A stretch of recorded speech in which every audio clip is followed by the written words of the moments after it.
People, all right, now, if you've been tuning in for the last 3 years and some change, first and foremost, y'all are the true Tudor Reviews MVPs right there. I appreciate y'all. I appreciate y'all rocking with me through the good movies, through the bad movies, through the middle of the road films. There's something I do here where I always say, I'm not going to try to take up too much of y'all time, man. And then I end up having like over a half hour to an hour long episodes. And some people think that's fine, man. I remember there were people out there telling me, listen, you can get as long winded as you need to be. We're going to be right here listening. We're going to be right here supporting. Get your point across in all of his glory. Because if there's one thing I feel like people appreciate, me for with these episodes, it's the fact that I don't hold back, and the fact that I try to give y'all these opinions and these episodes as raw and unedited as I can, because I feel like everything needs to be captured in a moment. It's one of the reasons I love doing first time reaction commentaries or trailer reactions, whatever the case may be, where I'm talking about something based off of the first impressions. Now, that being said, I am genuinely going to try to keep this as short as I can. I'm not going to do the usual. Y'all know I can't do regular movie reviews. There's no way, man. And shouts out to the people that sum their reviews up in like 5 to 10 minutes. Like I said before, I'll say it again. That is a God-given talent that I do not think I possess yet. My reviews, I'll be like, all right, I'm gonna spin it for y'all quick and try not to take up, and then it'll be an hour long. Just look at the Halloween Kills spoiler review. Y'all can check that out if y'all want. Y'all tuned into that episode so much, and it's so long-winded, but y'all tuned into it to the point where it is literally the most listened to episode on the podcast, man. I appreciate y'all for that. The fact that y'all can stick around while I just geek out and talk about these movies, and I might do like a scene by scene without even wanting to do that. I just basically describe the whole fucking movie in a review. And some people don't have that type of time on their hands. But nonetheless, man, I really am going to try to keep this short and sweet. I'm not going to break down every scene and the beginning, middle, and end, and parts of Act 1 and bits of Act 2 and the best parts of Act 3. I don't want to do all that here, because this is pretty straightforward, and I feel like to motivate me to keep this shit as short as possible, review wise, I've got this movie playing on the laptop right now. This shit's streaming somewhere, but people, y'all already know, man. I did a thing like about 2 weeks ago, and I was being optimistic, man, and I decided to watch House Party, the 2023 reboot, and I was under the impression that this shit first they said it was going, straight to HBO Max. And I'm like, well, at least they're not going, waste a theater experience on this. And then no, they said this movie is releasing in January in theaters. I don't know if it was select theaters. I don't know if it was a limited release. I feel like with the money they had behind this movie, they didn't have really great marketing, but with the money they had and the faces that show up, and there are faces that show up, I feel like they fucking went, they had like an overdraft or something, because the budget that they spent alone on cameos is ridiculous, but we'll cross that bridge when we get there. All in all, I told myself, I'm like, let me not be closed-minded. If it's a reboot, let me give it a chance, because I told everybody, and I even told myself, the bad news is it's probably not going to be all that good. The good news is that it's already better than House Party 4 and 5, because fuck those two movies, man. Like, no disrespect to the people that were involved in making those movies, but I like, those movies are bad. And yes, people, there are House Parties Part 4 and 5. Y'all can watch that shit at y'all own risk, because I went back and watched Part 5, and I'm like, well, maybe there's something in here that's better than the reboot. Nah, House Party 5 is just, it manages to be worse than Part 4, which is a tough act to follow. Now, like I said, I was optimistic, man. I was wrong about the Bel Air reboot, and I said, okay, let me try it out and see if I like it or not. And Bel Air, y'all can check out my commentary for that. I covered every single episode, commentary for every single episode, watching it for the first time. Loved it. So I said, okay, let me support the culture. Let me support the movement. Let me support these up and coming, actors and actresses. They've got certain people behind the movie, and I was like, okay, I'm familiar with that person. I'm familiar with this person. Let's get it. And before I get into, like, I'm gonna just talk about like the characters, the good and the bad. I feel like I'm gonna sum it up to all of that right there.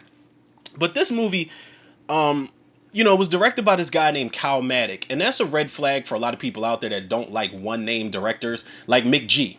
McG directed the Charlie's Angels movies. He directed Terminator Salvation. I like McG as a director. I think he's got a really dope sense of style as far as action sequences go, and he handles his humor pretty well too, especially in those first two Charlie's Angels movies.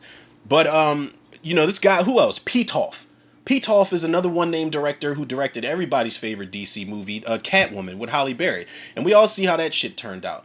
But here we have another one-name director, but I'm supporting black directors, writers, actors, actresses, creators. My dog apparently shares that same sentiment because he's barking just as loud as he wants to. So we're on the same page about that. However, I feel like I don't like. I feel like this director, man. Like, first of all, we got another case where we're getting music video directors to helm big projects. You know what I mean? Like we've seen this before. We've seen oh god, what was his name? I almost called him Little X. Is that his name? Little X, the guy who directed Belly. He was famous for a bunch of the Jay-Z videos back in the day. Like he was that video director back in the day, and his videos had so much style and so much like gloss, for lack of a better word, to his videos. And he did Belly. I'm not sure what else he did. I think he really took a back seat to everything once Aaliyah passed away, and then I think he came back around eventually.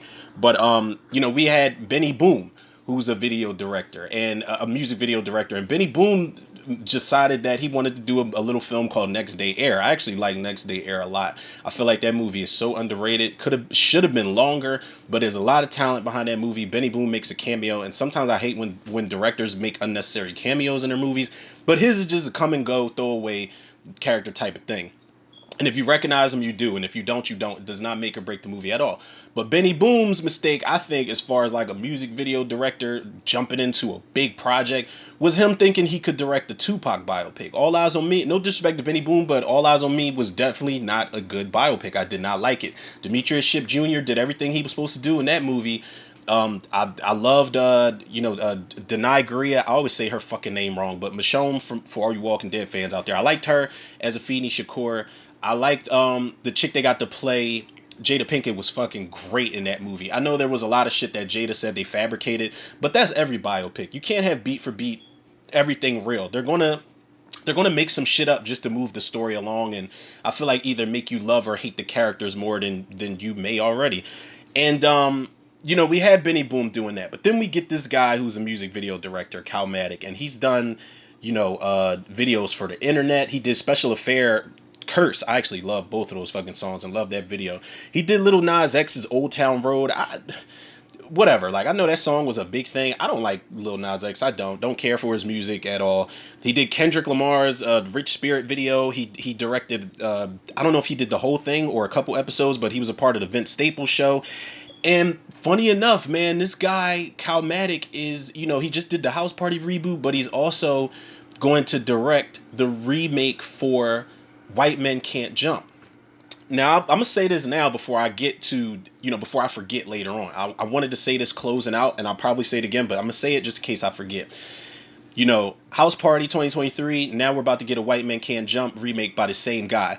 I don't want this director, and it's no disrespect, man, I'm just being honest. I don't want this director to just haul off and fucking think that I'm going to be that guy to resurrect all of these, 90s cultural classics, man, and just make them, new and hip for the new generation. No, don't do that. You about to be 0 for 2, bro. You about to be 0 for 2, man. And I'm just being honest, man. It's just my blunt opinion, just based off of what he did with this House Party reboot, man. I'm terrified of what this White Men Can't Jump, what this remake is going to be. It's another movie where there's nothing really to improve on as far as that first movie goes. The first movie is what it is. I think the only thing you can improve on is probably dunks, crossovers, just overall how the game of basketball has changed, because you didn't have the Kyrie Irvings and the Trae Youngs and the Jason Tatums out there back in that era when the first movie came out. So I feel like the moves and the overall game of basketball is something you could probably improve on, but character wise, nah, man. Rosie Perez and Tyra Farrell and Wesley Snipes and Woody Harrelson. Like, come on, man. Kadeem Hardison. Like, stop, please. Like, y'all can go see that White Man Can't Jump remake if y'all want. Now, of course, I'm gonna do a trailer reaction for it because I want to see if it looks. I'm not gonna say it's good or bad, but I'm gonna see if it looks anything like this House Party this reboot, man. And the crazy thing is, this reboot had people behind it, writing wise. You had talented people behind the pen. Now, Jamal Olori, while I am not a fan of Saturday Night Live, you've got one of the writers from Saturday Night Live. Like, people adore that show. They think it's hilarious. I don't like the show really all that much. I like the cast members on there, but a lot of the humor just doesn't hit for me. I don't know if it takes something drastic to get me to laugh, or if my sense of humor is just that dark. I'm not a fan of Saturday Night Live. I'm not. But you had Jamal Olori, who's behind SNL. You had him behind the ones and twos of the script. And the topper of the topper is that you had Stephen Glover, Donald Glover's brother, who is behind the writing of Atlanta. And that was one of the main things that stood out. And I'm like, okay, that's a big plus for me. Even though I'm not excited for this, I don't give a fuck about who they casting. I'm cool with seeing what this writer, Stephen Glover, if are you going to inject the awkwardness of Atlanta into this, or what? Like, I was curious, man. You had my curiosity. Now, before we get into this, y'all know we gotta humble beginnings. We gotta look at where we started with this series and where this series has been. The first House Party that came out in what, like 90, 91, and is directed by the Hudlin brothers. And the first House Party, listen, y'all can check out my commentary if y'all want for the first three. I feel like those were worth it. Maybe I'll do commentary for this remake, this reboot. I don't know, but as far as that first movie, everybody and their mom was in that movie, and I feel like this remake took that idea and ran with it. But Kid and Play, hot off the presses, fresh on the scene. Robin Harris was the OG casting steel of this entire movie. Tisha Campbell, AJ Johnson, the late great other AJ Johnson, Ezell was in this. And if nobody remembers, he was in this, the first one, and House Party 3. But in the original movie, he was the guy with the Jerry curl. When Robin Harris was like, follow the drip, follow the drip. AJ Johnson is in that movie. And then you've got the guy, like, you had everybody in that movie. You got the guy who was in Living Single, who had the Jamaican accent. I'm sorry, I can't remember his name right now. You had, God damn, I can't remember the guy's name who played Chill, but he's in like TV shows now. You had the guy who played Stanley from Friday. You had Full Force in there. Martin Lawrence. You can't forget about Martin Lawrence at probably some of his funniest shit. Daryl Mitchell is the guy's name who played Chill in this one. It just dawned on me in the original movie. But that first movie is just so, from the music to the casting to just the overall characters to the dynamic of it, to the outfits, the color scheme of what everybody was wearing in that house. That movie pops out, man. And you don't really get better than that. And it's one of the reasons, House Party 2, I like House Party 2, but as far as the first three, it's my least favorite. But, it was a tough act to follow, that first movie. House Party 2 took it a couple steps further. And I feel like that's one of the reasons it is like third as far as the trilogy goes. Because it got a little, as much as I love that movie and as hilarious as it is, it got a little cartoonish for me. It became very like Police Academy slapstick comedy. Motherfuckers is falling all over the place and tripping over each other's shoes equipped with sound effects to go with it. And it was just kind of weird for me, man. It's still weird watching it to this day. When Queen Latifah punches Iman and she just slides down the wall and you hear the cuckoo, cuckoo, cuckoo. Like, I'm just like, do we have to do that, man? Like, it's so much wacky shit going on in that movie, but they had to up the stakes, and for better or worse, you had some decent additions in there. Robin Harris was already gone, but they do pay nice tribute to him. And you had Cameron, the original Cameron, the white boy with the dreadlocks. He was in there. He was an okay sidekick. Martin Lawrence came back. Full Force was in there. Helen Martin was in that movie. I believe it was Helen Martin. I want to say it was Helen Martin. Yeah, I think she was in that movie. But House Party 2 was decent. Not better than the first one. And for me, not better than, I forgot to mention that House Party 2 had two directors, George Jackson and Doug McHenry. If I'm not mistaken, Doug McHenry, didn't he do, I feel like I want to say he directed Jason's Lyric? I don't know, I would have to look it up. But House Party 3, I feel like, is second for me as far as the trilogy goes. And Eric Menza, he did a great job, man. One of the things that it's a dark cloud over that movie because they replaced Martin Lawrence with David Edwards from The Real World, the dude that got his, Puck spit in his face. And he's like, disqualification, Puck spit in my face and all this other shit. he's no replacement, but they brought AJ Johnson back. The late great Bernie Mac is in there. Angela Means, the late great Ronaldo Ray, the late great oh my God, Yvette Wilson's in there. Michael Collier was in that movie. Chris Tucker makes an appearance. Immature is in there. TLC. They were locked and loaded, top to bottom, as far as that third movie goes. And the third movie is so good to me. It's one of the most underrated black comedies I've ever seen. Then we get to House Party 4 and 5. Chris Stokes, who was Immature's manager back in the day and also the director of You Got Served. You can tell he did this shit because every movie Chris Stokes directs, it's like he can't direct his actors and actresses to actually emote and act, because the acting is atrocious in House Party 4. Now, I will say one good thing came out of that movie back in the day. I think that was when I was a young boy and I realized I had officially developed a crush on Megan Good, because there's that shot of Megan Good just sitting out by the pool and she plays Marcus Houston's girlfriend in the movie, and I was like, okay, Megan Good is where it's at and she will forever be the ultimate Hollywood crush. But that's neither here nor there. And if we could skip close, if we could skip over real quickly, we don't have to talk about House Party 5. And it's fucked up because Darren Scott, the guy that did Tales from the Hood, did House Party 5. And it's terrible, man. Like, when I say I went back and watched it to try to, convince myself it would be a little bit of shit that was in there better than the reboot, I was wrong, man. It is terrible from start to finish. And you could tell Kid and Play were just there for a check. They turned down House Party 4 because that money wasn't right. So I guess Darren Scott, got behind it, and it was a little more money involved for them to do a cameo. And I think it was like a post-credit sequence or some bullshit. But Kid and Play pop up as Kid and Play, and it's just bad, man. You could tell they were just there. They were just there for the money. And, shout out to them, man. Shout out to Kid and Play, man. Listen, the reboot, when it came out, like I said, man, I wasn't sold on it. I didn't do no trailer reactions because I'm like, it's just not going to be good, man. It's not going to be good. But, I reserve judgment, like I always do, and put myself through the fucking torture that I'm pretty sure a lot of y'all out there enjoy hearing me go through, because we about to get into it, people. And like I said, I'm not going to do a blow by every scene. We're already almost 20 minutes into this shit. And I'm already tired of talking about it. I haven't even talked about the movie. The movie, the characters and parts that I liked, and all of the shit that was bad about it. But here you get Jacob Lattimore and Tosin Cole as the main characters here. And, they're Kevin and Damon.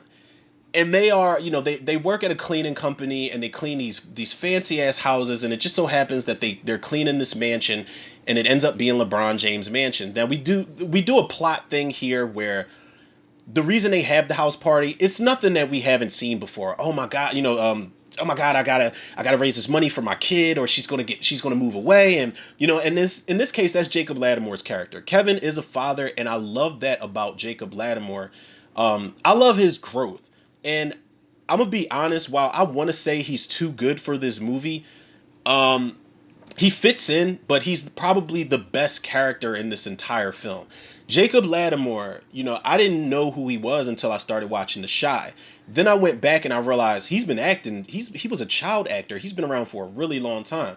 And I missed out on a lot of stuff in its entirety, but I remember going back and watching Slate, which is an underrated superhero movie. And he's great, man. I don't think Jacob, even in Texas Chainsaw 2022, Jacob Lattimore is great in that movie. And he can give you something even in a movie that's not all that great. If there was a case where I didn't like Texas Chainsaw 2022, I probably, even though he was like one of those millennial type of characters, I still liked his character a lot, man. And it was sad to see him go. Spoiler alert. But they are the new Kid and Play, and I like that. I do like that they're not trying to duplicate Kid and Play entirely. These are two different characters, but they are having that dysfunctional buddy comedy type of thing going on. And Jacob Lattimore is good, man. His serious acting moments that he has in this movie are actually really good. One in particular that I'll get to in a little bit. But Tosin Cole, I've never seen this guy in anything. And while he is the best friend character who's always fucking up but has his best friend's best interest, I feel like this role should have been given to somebody else. Because the character, he ends up being something, like there's something underneath this arrogance that the character of Damon has. But I don't think this actor's funny, man. Now, he's trying. Don't get me wrong. He is definitely trying. Is he as good an actor as Jacob Lattimore? Absolutely the fuck not. I feel like they're in two different tax brackets as far as their acting goes. But it's just that a lot of this guy, Tosin Cole's humor, just does not hit for me. And he is trying to be this guy who's cracking jokes every 5 seconds. Not even Play was doing that in the original films. Now, like I said, they're not trying to be Kid and Play, but if you're going to be the more comedic character of the two, and Jacob Lattimore is being the serious one, then you got to step it up, man. I'm not saying be overwhelmingly comedic where it's like, oh my God, I wish he would shut the fuck up. It's just like the way he delivers his jokes it's just dry for me, man. And that was a big fucking problem I had with just the humor overall. And you know, everybody else here, Bill Bellamy makes an appearance as Jacob Lattimore's father. I don't like his character because he's one of those dads where it's like, yeah, did you apply for that job yet? Because in 3 months, me and your mom retiring and we selling this house. It's just like, God damn, dog. Like, what type of, you just gonna abandon your kid? And now, granted, he's over 18 in this movie. I don't know how old Jacob Lattimore is in real life, but in the movie he's over 18 and he's a young father. But it's like, God damn, man, let this man, you know, at least get his shit together before you sell the house and kick him out on the street. It's just, I don't know. That's just me as a parent. Like, if my daughter wanted to stay with me as long as she wanted to, cool. As long as you clean up and shit. Just don't be lying around not doing shit. But Bill Bellamy, you know, it was like a pass and go type of thing. He's in that one scene in the beginning, and that's it. Then we got, this was some cringe-worthy shit, people. We got Alan Maldonado, plays Kyle, Melvin Gregg, and Rotimi. Now, Alvin, this is the fake-ass full force that we got here. These are the three amigos, the bullies of the movie, who are trying to be full force. They're trying to do their best new era impression of the three bullies from that movie. Now, if nobody knows who Full Force is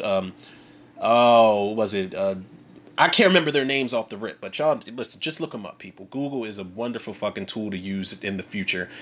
But these three motherfuckers, man, they are the Full Force 2.0 characters, and they're not funny. Now, Alan Maldonado, he's the guy, if nobody knows, he's the guy from the Superfly remake, and he's the guy that Trevor Jackson I'm pretty sure his name is Trevor Jackson, the guy that plays Priest. He walks up on him in the beginning of the movie, and he takes his car, his car keys to the Lamborghini or whatever that is in his club.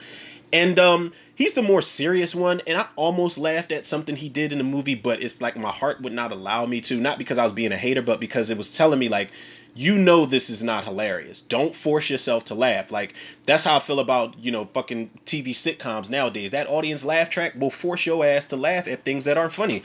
But Melvin Gregg is another animated one, and I like Melvin Gregg a lot, man. I'm so happy to see that guy working in big projects, because he started off as like a Vine star, on the internet, and then Instagram, and then, so on and so forth. And his career is really getting up there, man. And I love to see it, man. I love to see us black men working, man. I love to see it on screen, and I love his growth again.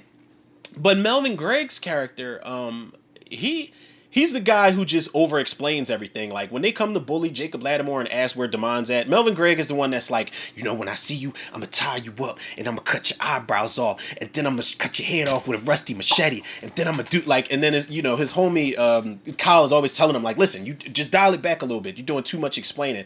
And that would be funny if the writing was funny. Now, I don't know how much of this shit was improv, but if these are all written jokes, they do not land. And this is why I don't understand why, if you got somebody as seasoned as Stephen Glover, I don't know, maybe all the majority of the corny shit that I didn't laugh at, maybe that was written by the Saturday Night Live person. And again, I'll say it again, I do not find Saturday Night Live all that entertaining. I don't. And then you got Rotimi. I don't know if I'm saying his name wrong, but for the uninitiated, he is the guy who he was Dre in Power. He's the guy that gets burned alive and in his cell and shit. And he is by far the worst of these three. If I had to rank them, he is dead last, because he is doing too fucking much. He's trying to like hunch his shoulders up and slouch over. The motherfucker looks like Igor, or the Hunchback of Notre Dame or some shit. He's trying too fucking hard and doing too much, and he's not funny at all. Like, at all, man. I'm telling y'all, these three characters, and listen, there's nothing against these actors. It's just the way that they're written and the way that they're displaying these characters on screen, it's not fucking funny. The chick, Karen Abalam, plays Venus, Jacob Lattimore's love interest. She has no personality at all for me. And I feel like if you were going to cast like somebody, I don't know if it's just because she's dark skinned and the outfit she has on, she's got like that yellow blazer and skirt with the pink outfit on underneath it. I don't know if it's because the like bright colors on black women make their skin tones pop, and they can really get away with it and look great in those bright colors.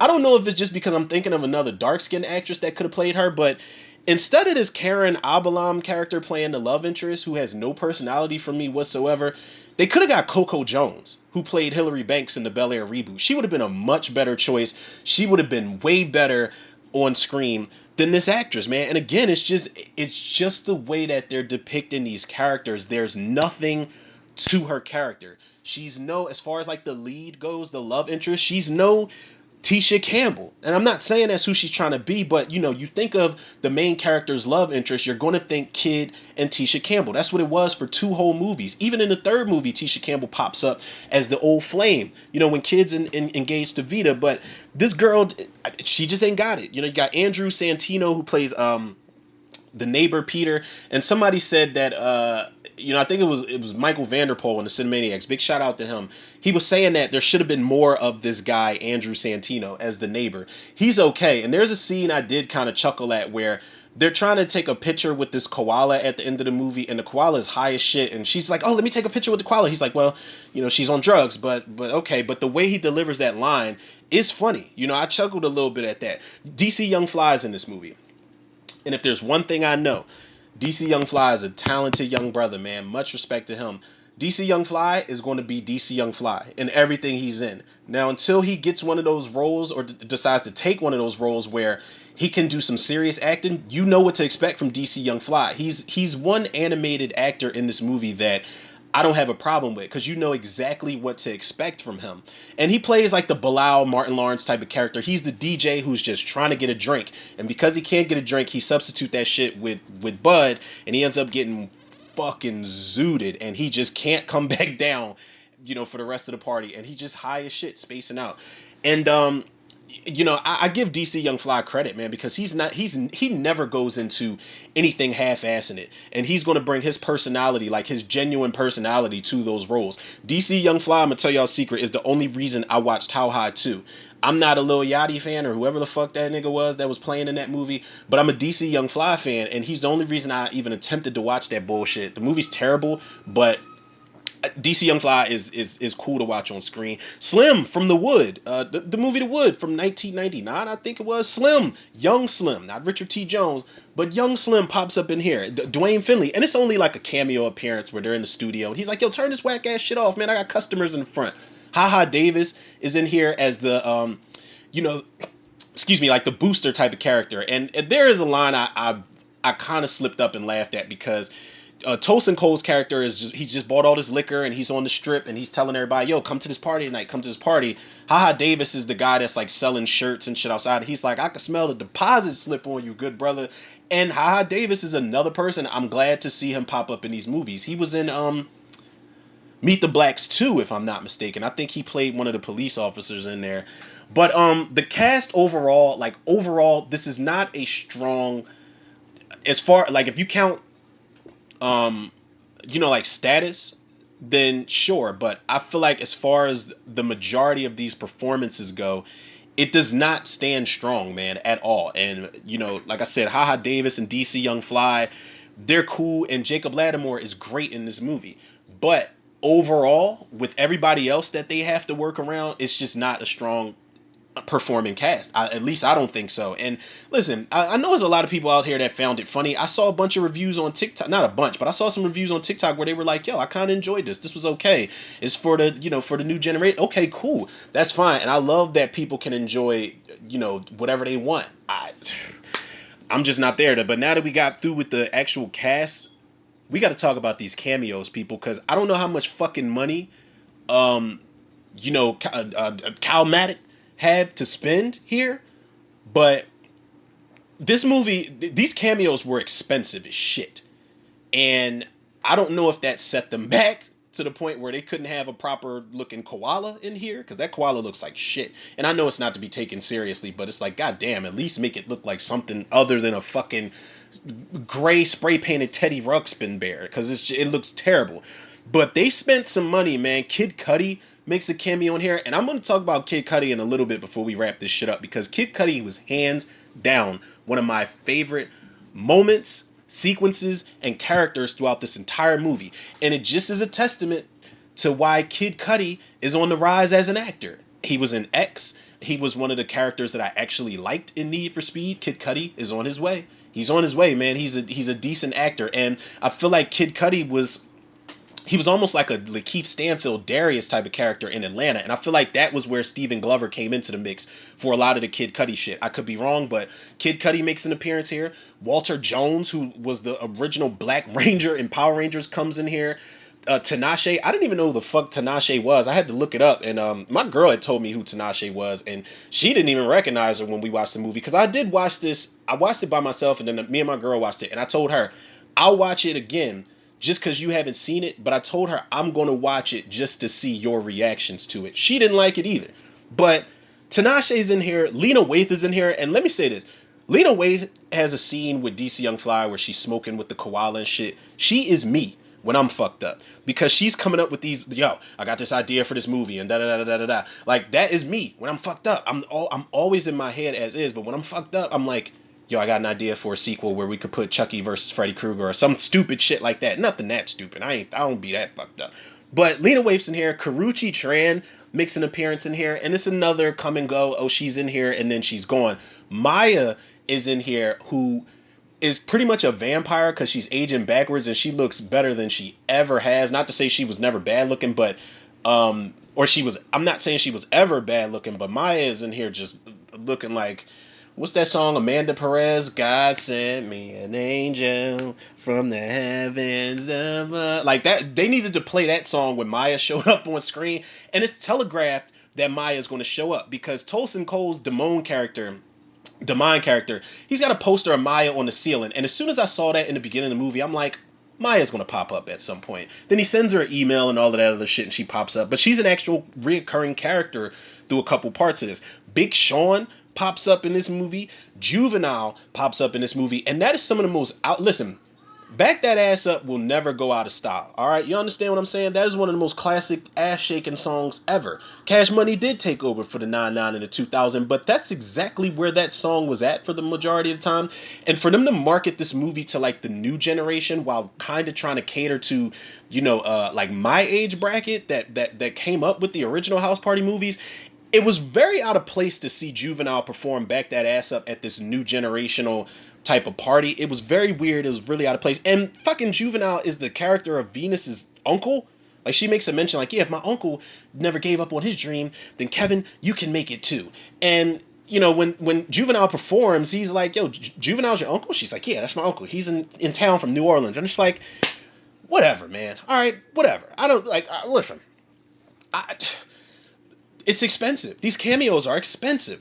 Odell Beckham, speaking of expensive cameos, Odell Beckham pops up in this shit for no reason at all other than to be standing next to his coach, and his coach is like, come on, coach. He's like, I want to party, coach. And he's like, nope, my one goal here is to make sure you stay healthy for the rest of the season.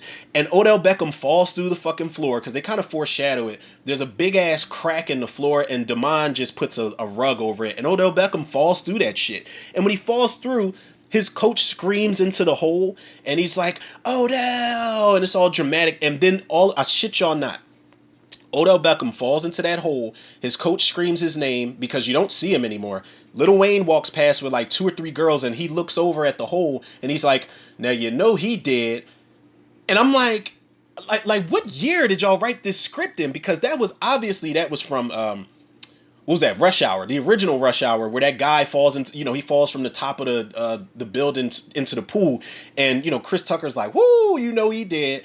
And Lil Wayne does say that in Go DJ. He's like, pow, one to the head, now he did. But it's like, that is such a dated joke, and it was so lazy. Lil Wayne's not an actor by any stretch of the imagination, but it was just like when he said, he did, and just walked off, I'm telling y'all, my eyes almost rolled into my spine, man. It's so much cringe in here. Tristan Thompson Tristan Thompson's in here, and I don't know how the fuck he managed to get away from Khloe Kardashian's ass to make a cameo, but he got away and he made a cameo. And shout out to Tristan Thompson for being one of the few black men to make it out of the Kardashian household in one piece.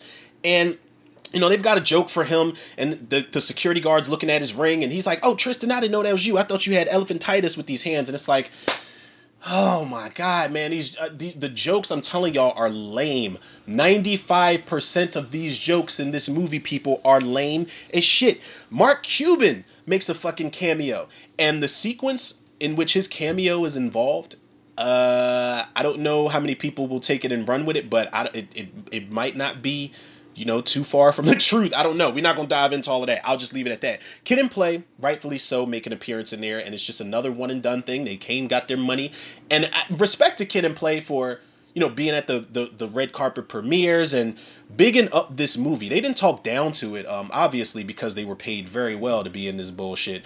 But in all seriousness, I like that Kid and Play are basically saying this is for the new generation. We're glad to see something that we laid the bricks for to still be taking on a life of its own to this day. And much respect to them, man, for being such good sports and, supporting the next generation in the culture, man. I feel like that's something a lot of the old heads, I love seeing when the old heads of the game, whether it's movies or music, when they big up the next generation that's trying to carry on their legacy.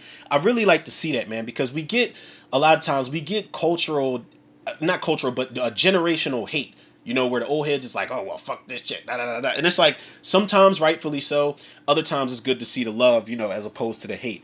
Of course, LeBron financed this movie and executive produced it, I think.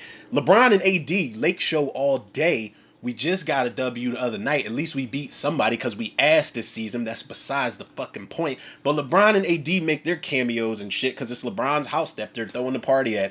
And, Snoop Dogg makes an appearance. Hit Boy, Drewski, and Carl Anthony Payne, Cole from Martin, makes an appearance. So y'all hear all those cameos. Like I said, it gets expensive.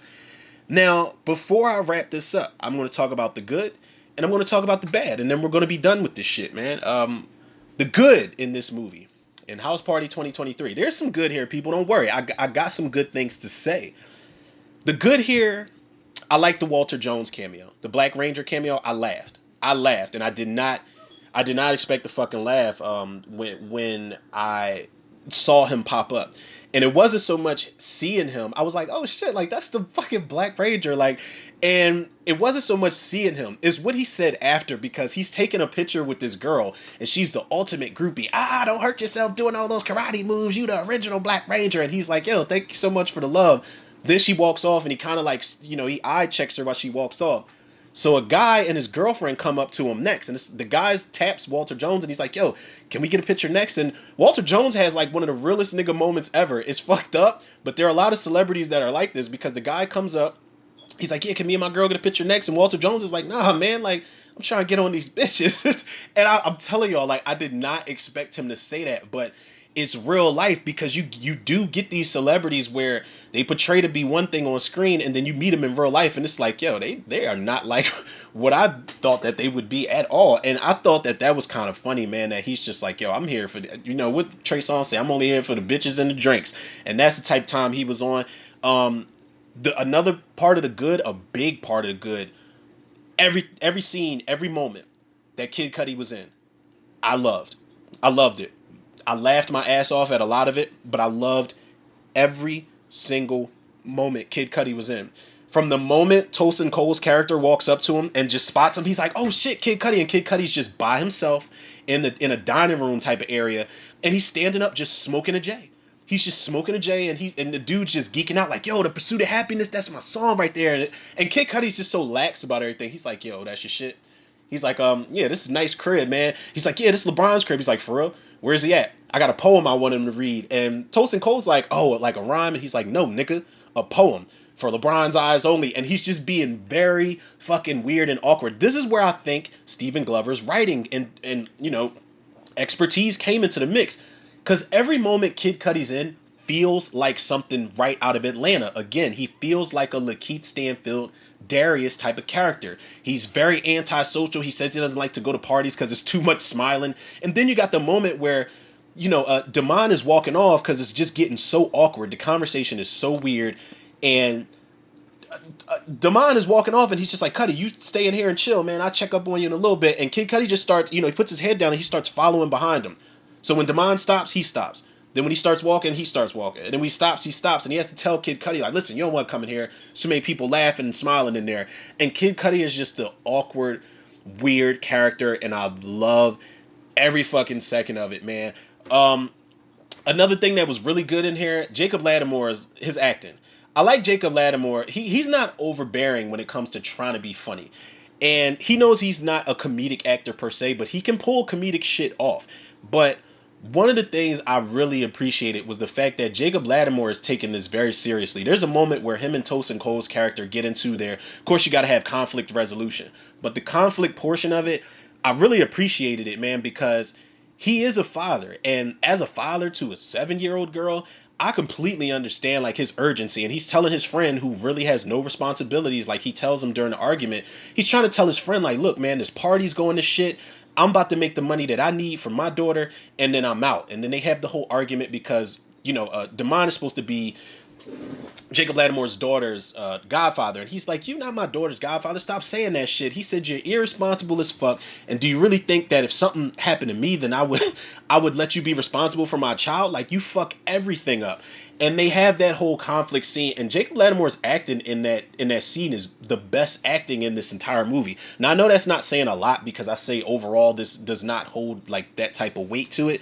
But I always appreciate, no matter what Jacob Lattimore's in, whether it's a house party movie or whether it's a Texas Chainsaw Massacre movie, I can expect him to give like 110%, man. It's one of the reasons why he's one of my favorite new actors, or at least new actors that I was recently introduced to, in the Shy TV series. But I like his serious acting. I like his acting overall in here.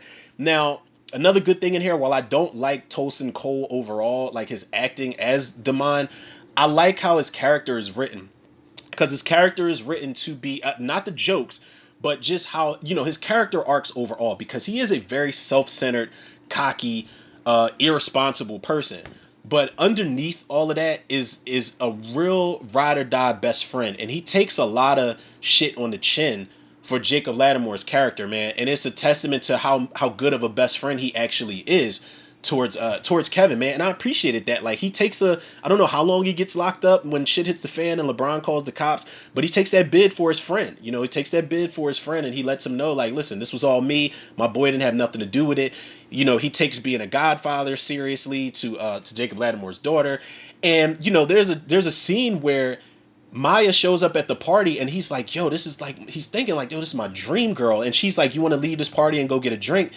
And shit, that's Maya asking if you want to go get a drink, but he lets her know, my boy's in there. I can't leave my boy. I can't leave him to deal with this party by by himself. And she says it later on. She's like, your boy left me hanging to come check up on you and make sure the party was cool. And they end up dapping up and doing a secret handshake and all that shit. So Damon's character, there is redemption for his character overall. So I appreciated that. The good in here also is DC Young Fly.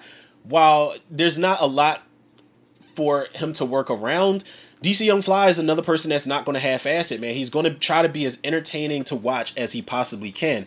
And this is, again, one of the reasons why he is one of the best up-and-coming, comedic acts out there, man. I definitely like his stand-up shit when they do the 85 South show. I feel like those are his funniest bits. But DC Young Fly is cool to watch here. Now, the last thing that I got to say about the good shit before I wrap this up after the bad, the good shit, that entire Illuminati sequence had me fucking rolling. Now, the three guys, the Full Force 2.0, they come in and they steal LeBron's Cleveland championship ring. So obviously, Kevin and Damon got to get the ring back. And Kid Cudi just pops up again, and he's sitting on the bar eating an apple, and he's just like, I can help you guys get it back. The Illuminati. We don't give a fuck about none of the other shit. You just tell me what year, what team, and I got you.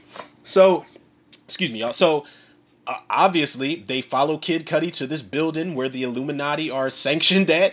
They put on these red robes, and you see all types of weird, eyes wide shut type of shit going on, all types of cult shit. And, they're in there drinking blood. They're in there drinking blood. And the scene where Jacob Lattimore, where he's like, yeah, this look a little different from the wine I'm used to. Kid Cudi's like, his blood, and he's like tipping the cup up to Jacob Lattimore's mouth, and Jacob Lattimore is kind of like gagging because he doesn't want to drink it. That shit had me rolling. There's a moment where Damon goes into the room to get the championship ring, and he sees like in Kate, like the Illuminati's got all these collectibles. They've got Drake's rhyme book. They've got Kanye West's jaw. Like in like listen, it's so weird, man. And I will explain something to y'all after I like brief y'all on this Illuminati sequence. They've got Soldier Boy's glasses, so he gets a championship ring, and they're trying to just leave out undetected, and they're getting there, but then they see Kid and Play, and Demond, like Kid and Play are a part of the Illuminati in this fucking movie, and I was like, oh my god, this shit is about to get so crazy.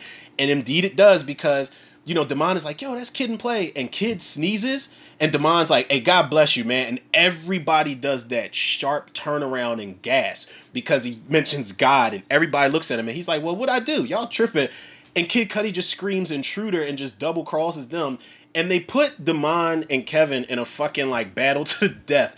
The dude runs out, gets his head chopped off in front of them.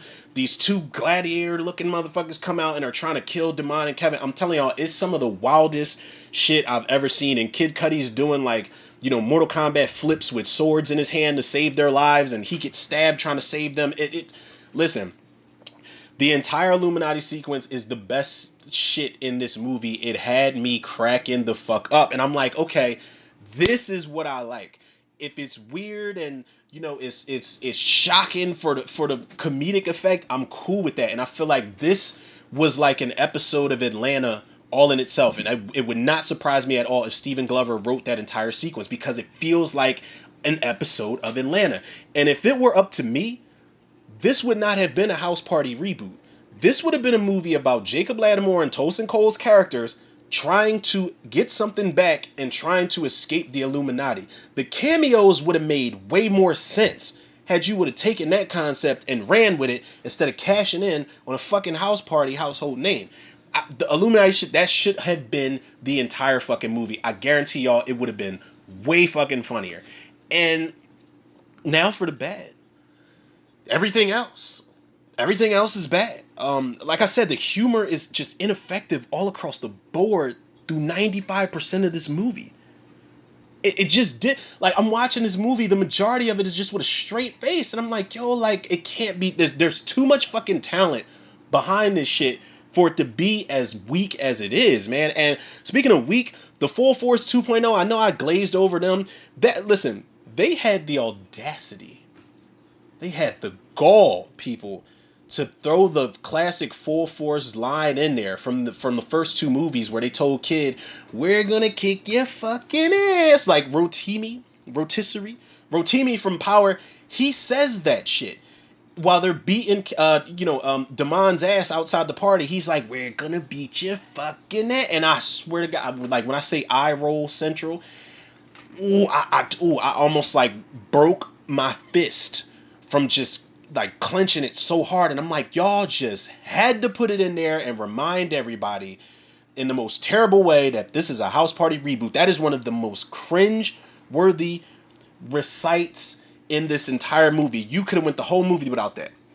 And honestly, you could have went the whole movie without those two female leads, but you needed a love interest. The female leads in here, the chick that plays Venus and her stuck-up ass Instagram loving best friend, they make me miss Sydney and Shireen, AJ Johnson and Tisha Campbell, because these girls don't have any, like the one girl, okay, she's an Instagram chick and she cares about followers and she wants to fuck a bunch of rich niggas. She's a gold digger and she ain't messing with no broke niggas.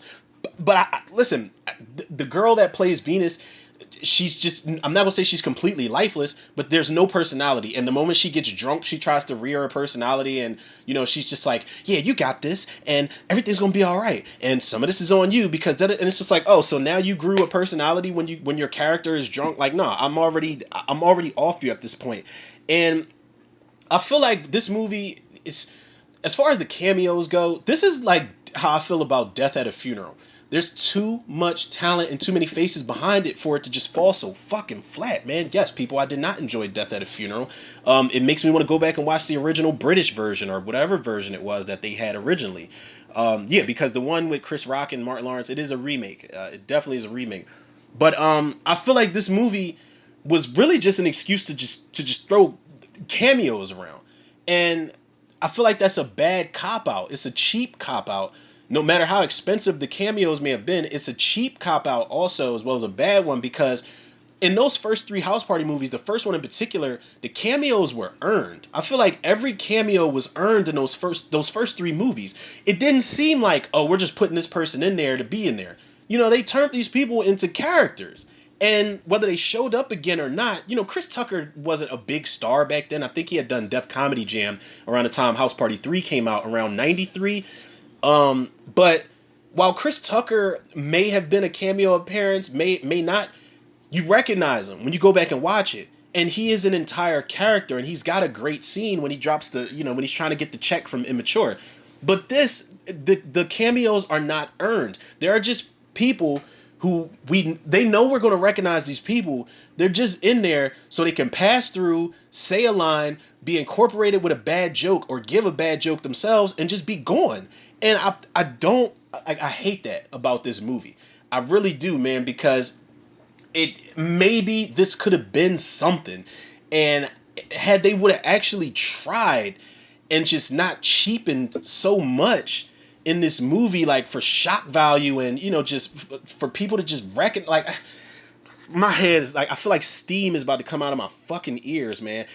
One of the things about that first House Party, you go back and watch it, or all three for that matter, but the first one in particular, these were up and coming comedians. And somebody on TikTok told me, yeah, man, there's enough up and coming comedians. No, this was in regards to the Friday movie that Ice Cube is still trying to do. They said there's enough up and coming comedians that could fill the slots of the cast. Yeah, be that as it may, that's not the case here. You've got Melvin Gregg and Haha Davis and DC Young Fly, up and coming comedians for sure. Definitely on the rise with great careers ahead of them.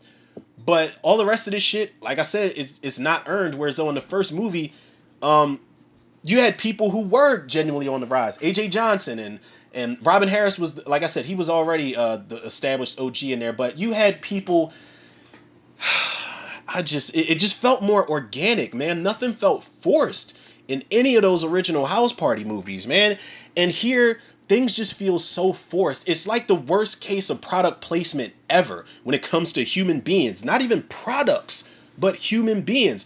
Let's throw Lil Wayne in there to say something and walk off. Let's put Odell Beckham, who has nothing to fucking do with nothing, in this movie. Like, I don't... The older I get, the more I'm not really impressed by cameos like that anymore. And I don't know, man. It just doesn't feel natural. It doesn't feel natural, man. It's like, look, this is how much money we have. This is who we can afford. And it just completely takes me out of the movie. They did a dance battle in here. Now, we know in all the House Party movies, there's a dance battle. I don't think it was a dance battle in part 3, though. But in the first two, at the Pajama Jammy Jam, and obviously at the first one, we get one of the most classic dance battles of all time with Kid and Play and Tisha Campbell and AJ Johnson, while they're playing the full force song "Ain't My Type of Hype." That is still entertaining to watch to this day.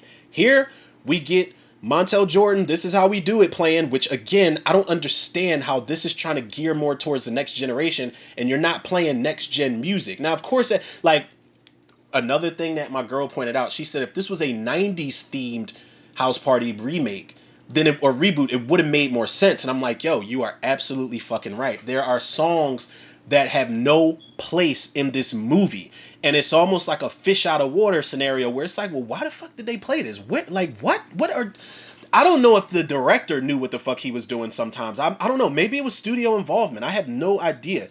But This Is How We Do It is playing in the Dance Battle 2.0. It was very lackluster. Tinashe pops up and she does her dance routine with the actress that plays Venus.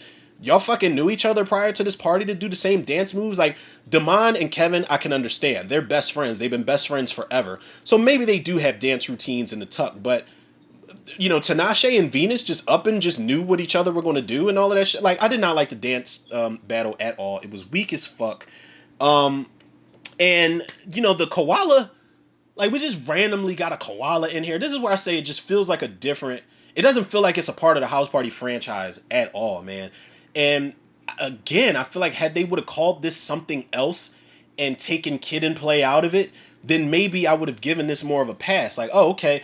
Same way I give shit like Lottery Ticket a pass. Somebody said this is Friday for the next generation. No, don't you dare do that. This is Lottery Ticket and it's decent. It's solid.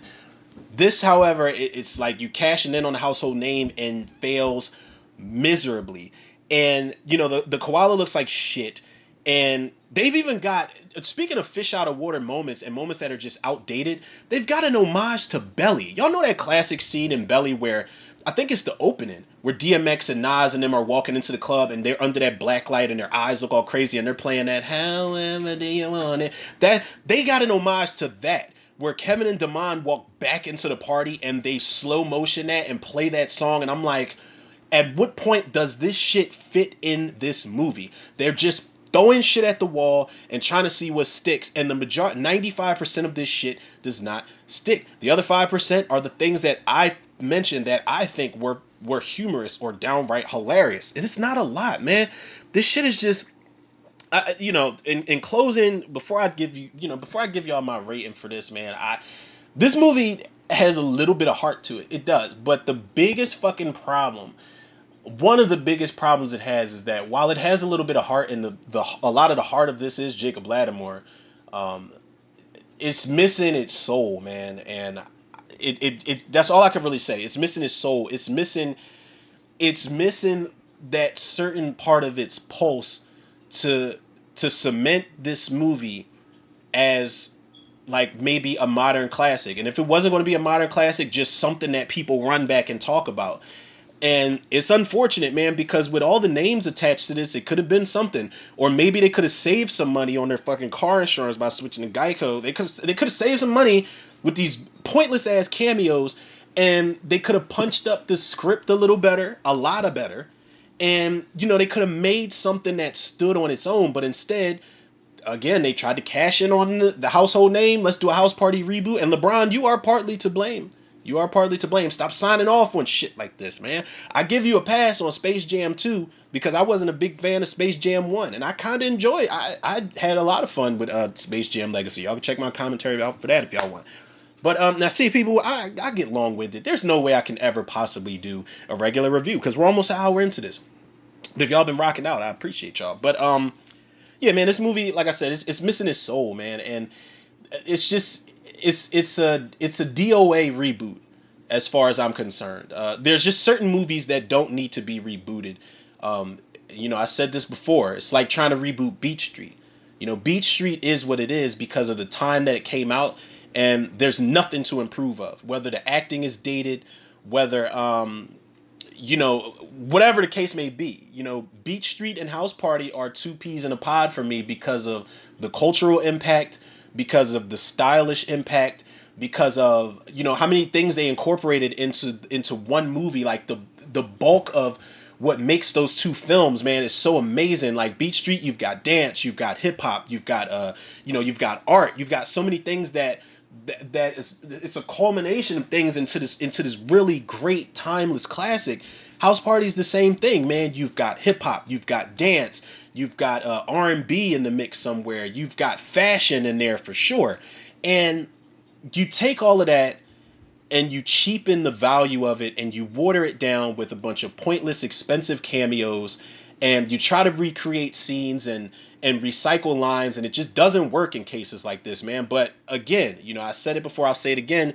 This is better than House Party 4 and 5, but that's a low bar, man. That's like you can step over that bar and not and still have room to stretch your legs out. I don't know how this is going to hold up over time. I don't know how the culture responded to this overall. I've only seen, like, the majority of what I've seen are just bad reviews, and I completely understand, man. But if you did enjoy this movie, good for y'all. And I'm glad that people can see the good in things that I can't. Excuse me.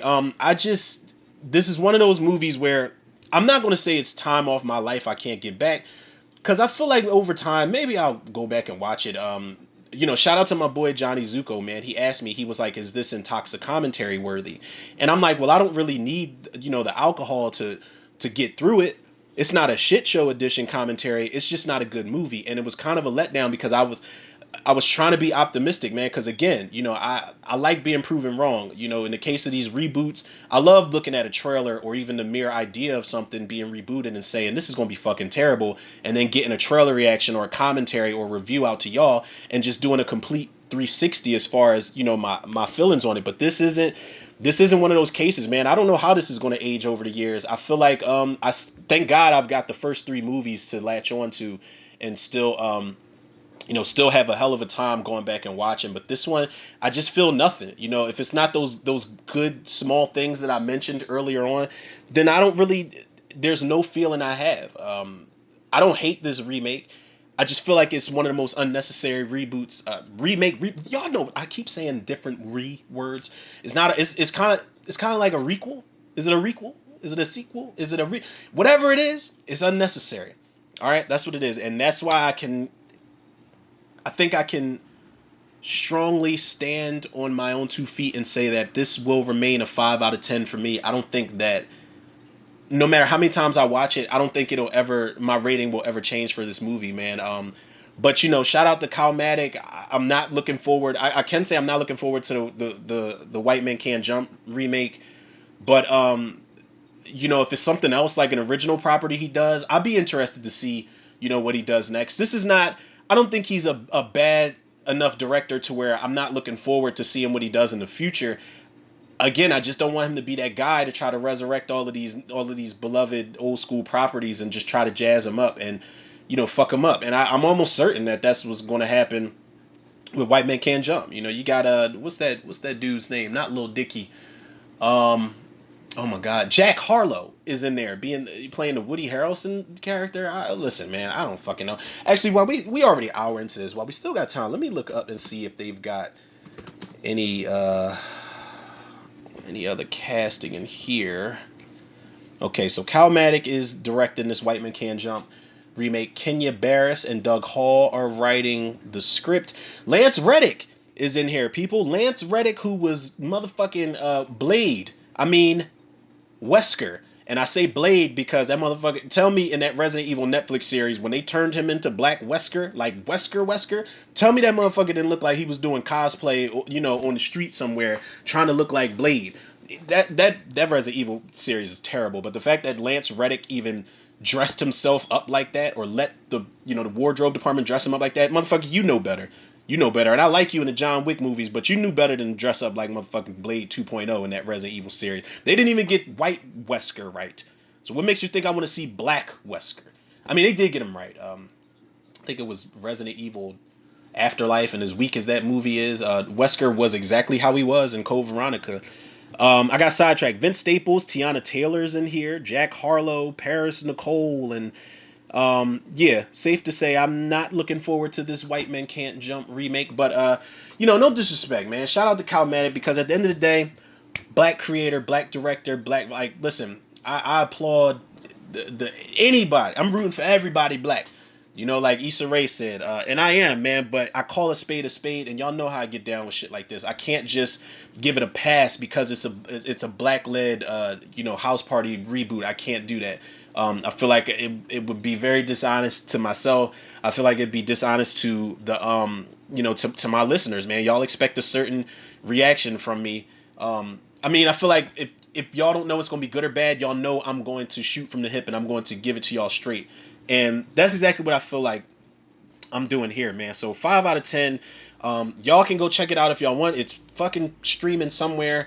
Hopefully you guys did not go to the theater to see this, because I would have been very disappointed. I could have spent that theater money on snacks alone and probably had a much better time watching the original House Party movies. But yeah, man, 5 out of 10. I can't give it anything more than that. And if I'm gonna shout somebody out, shout out to Jacob Lattimore for giving it his all, DC Young Fly, and everybody, and shout out to LeBron and AD. Like, can we get another fucking championship? Before y'all age, can we get another championship? That's a whole nother episode for another time. Thank God this is not a Lakers podcast, because I would be more stressed out in every episode than anything else, people. But that's pretty much, in the words of Forrest Gump. Y'all already know what he said. I ain't got to say that shit. But people, y'all already know where to go, man. And if y'all don't, y'all can follow the podcast on Anchor, Spotify, iTunes, Google Podcasts, Apple Podcasts, Overcast, Pocket Cast, Breaker, Radio Public, Podbean, and Podcast Addict. Shouts out to Anchor. Follow me on Facebook, Instagram, and TikTok, Romero Tudor. Shout out to the Facebook movie group, the Cinemaniacs. And also, really quickly, and I really don't want anybody to take this the wrong way while I'm shouting out the Cinemaniacs. It's in the same context of Facebook groups. I recently removed myself as admin from the horror virus and the movie preview review groups. I just feel like it was a little too much because I'm already in a whole bunch of Facebook groups, and it's already enough trying to maintain the Cinemaniacs as is and maintain the podcast. And you guys, for anybody that didn't know, me and my boy Johnny Zuko, we started our own show, RNZ Live, where we stream every 2 Wednesdays out of the month. And make sure you guys check us out tomorrow night at 8 p.m. We'll be doing our episode. But it's just a lot like going on, and I know it's not like anything major to like be in a Facebook group or anything like that, but I just feel like I need to like shave a little bit of weight off. And it definitely it's definitely nothing against, shout out to the admins in those groups, but it was just something I was just like, yeah, I already think I'm admin in 2 other groups that I need to remove, from. I'm still in those groups, so make sure you guys do support and check out movie preview review and the horror virus. But I'm just saying that because if you guys don't hear me shout it out, then it's nothing, nothing happened there. There's no creative differences, no nothing. I just simply removed myself as an admin, and that's just something I wanted to run through everybody or run past everybody. But yeah, make sure y'all still check them out and support their groups as well. And last but not least, shout out to the Tudor reviewers, the listeners, the lovers, the supporters out there. I'm not announcing no commentaries because that always goes left field and I always end up fucking that up. But there's more content that I have to catch up on. That's all I'm gonna say. And I will say this, man. Listen. I recently started watching. I don't know how many fans out there, how many fans there are of The Last of Us. I'm pretty sure there's lots of them. I watched episode 1 last night, man, and it dragged. It dragged a lot, and everybody's telling me episode 2 you're gonna like much better. So I'm kind of debating whether I want to like just watch it or whether I want to react to. I don't know, but I'm pretty sure I'll just watch it in its entirety and then do like a like one of those 3-minute green screen reviews of it. But I can't say The Last of Us was good or bad. It was just very slow. It was a slow start, and I know it's only a pilot episode and they've got more in store. But I'm not really like a big fan of the games, so I went into it just completely blind, and I'm hoping it picks up, man. I just wanted to run it by everybody and just let me know if y'all are fans of The Last of Us out there, and if y'all are looking forward to this TV series, because my nephew plays that game a lot, and I have no fucking clue anything about the characters and the story. Somebody said they are 2 of the best games ever, if not the best games ever. That's what somebody on TikTok said. But we'll see. Time will tell, people. Y'all already know the love and support that y'all show me. I show it back to y'all tenfold and then some. So with that being said, people, yours truly, Romero Tudor. Another episode of Tudor Reviews in the can. I'll check y'all on the next one.